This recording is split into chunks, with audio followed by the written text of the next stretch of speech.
في أحد الأحياء السكنية الهادئة وقعت قضية صادمة هزت الرأي العام.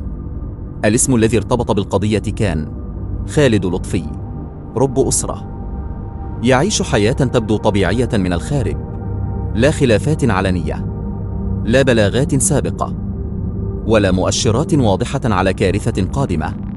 لكن في يوم واحد تحولت الحياة داخل الشقة إلى مأساة. بحسب ما تم تداوله في وسائل الإعلام آنذاك، كان يمر بضغوط مالية ونفسية ملحوظة، ديون متراكمة، مسؤوليات أسرية كبيرة، وتغيرات في السلوك لاحظها بعض المحيطين به مثل العزلة والتوتر. لكن مثل هذه المؤشرات لا تعني بالضرورة وقوع جريمة. كثيرون يمرون بضغوط مشابهة دون أن تتحول إلى عنف. في يوم الحادث لم تسجل أي مشادات مسموعة من الخارج، لكن داخل الشقة وقعت الجريمة التي أنهت حياة الأسرة.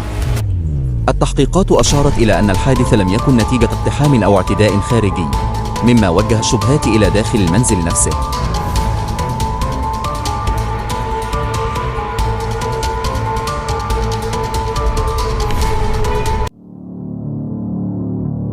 مع بدء التحقيق تركزت الأسئلة حول الدافع.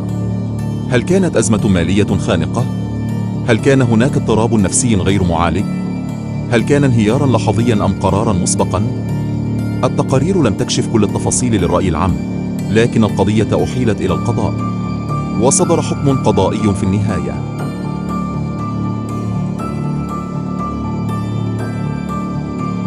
الجرائم الأسرية غالباً ما ترتبط بعدة عوامل متداخلة، منها ضغوط اقتصادية شديدة، عزلة اجتماعية، مشكلات نفسية دون متابعة علاجية، شعور بالعجز أو فقدان السيطرة.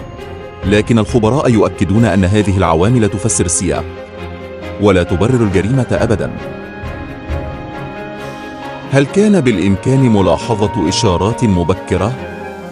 هل كان يمكن التدخل قبل الوصول إلى هذه النهاية؟